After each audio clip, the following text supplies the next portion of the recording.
കർത്താവായ യേശുക്രിസ്തുവിന്റെ നാമത്തിൽ സ്നേഹവന്ദനങ്ങൾ എല്ലാവർക്കും അറിയിച്ചു കൊള്ളുന്നു. നാം ഇന്നിവിടെ നമുക്ക് കർത്താവ് ഒരുക്കിയതായ വിലപ്പെട്ട രക്ഷയെക്കുറിച്ച് നാം ചിന്തിക്കാൻ പോവുകയാണ്. റോമാലേഖനം 3:23 നാം വായിക്കുന്നത്, ഒരു വ്യത്യാസവുമില്ല, എല്ലാവരും പാപം ചെയ്ത് ദൈവത്തെ ഇല്ലാത്തവരായിത്തീർന്നു. അതായത് മനുഷ്യൻ ജനിക്കുന്നത് പാപത്തിലാണ്. ജന്മപാപം അവനിലുണ്ട്. അതുകൊണ്ടാണ് പാപസ്വഭാവമുള്ളത്. ഈ പാപത്തിൽ നിന്ന് രക്ഷ വളരെ ആവശ്യമാണ്, അല്ലെങ്കിൽ ശിക്ഷ ഉണ്ട്.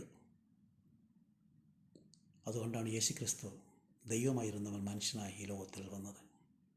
1 തീമോത്തിയോസ് 1:15 നാം വായിക്കുന്നത്, ക്രിസ്തു യേശു പാപികളെ രക്ഷിപ്പാൻ ലോകത്തിൽ വന്നു എന്നുള്ളത് വിശ്വാസ്യവും എല്ലാവരും അംഗീകരിപ്പാൻ യോഗ്യമായ വചനം.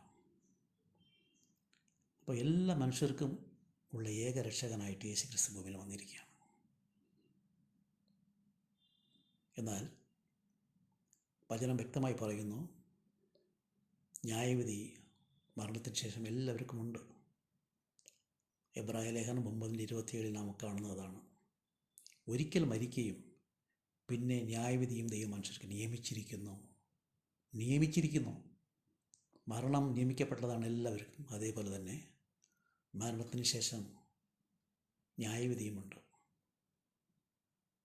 ആ ന്യായവിധിയിൽ നിന്ന് രക്ഷപ്പെടണമെങ്കിൽ ഒരേ ഒരു മാർഗം മാത്രമേ ഉള്ളൂ, യേശുക്രിസ്തുവിനെ സ്വീകരിക്കുക.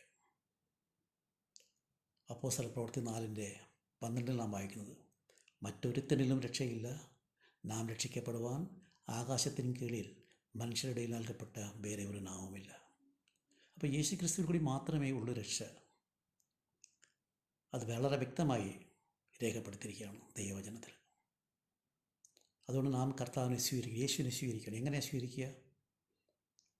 റോമാലേഖനം 10:9 നാം കാണുന്നത്, ഹൃദയം കൊണ്ട് വിശ്വസിക്കുകയും വായ് കൊണ്ട് ഏറ്റുപറയുകയും ചെയ്യുമ്പോൾ രക്ഷിക്കപ്പെടും. അതായത് ഞാൻ പാപിയാണെന്നും എൻ്റെ പാപത്തിന് വേണ്ടി യേശുക്രിസ്തു ക്രൂശിൽ മരിച്ചു, അടക്കപ്പെട്ടു, 3-ാം നാൾ ഉയർത്തെഴുന്നേറ്റ് എന്ന് ജീവിക്കുന്നെന്ന് ഞാൻ പൂർണ്ണമായും ഹൃദയം കൊണ്ട് വിശ്വസിക്കണം, അംഗീകരിക്കണം. അത് വായ് കൊണ്ട് ഏറ്റു പറയണം. അപ്പോൾ നമുക്ക് രക്ഷ ലഭിച്ചു കഴിയും.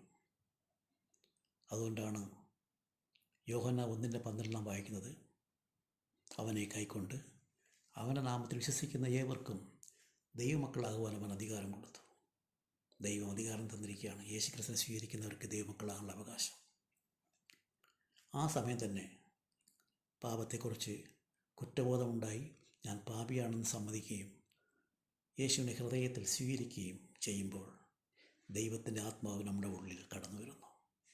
റോമാലേഖനം 8:16 നാം വായിക്കുന്നതാണ്, ദൈവത്തിൻ്റെ ആത്മാവ് നമ്മുടെ ആത്മാവോട് സാക്ഷ്യം പറയുന്നു, നാം ദൈവത്തിൻ്റെ മക്കളെന്ന്. അങ്ങനെ നമ്മുടെ ശരീരം ദൈവം വസിക്കുന്ന ആലയമായി മാറുകയാണ്. എന്തൊരു ഭാഗ്യമാണ് ഒരുക്കിയിരിക്കുന്നത്.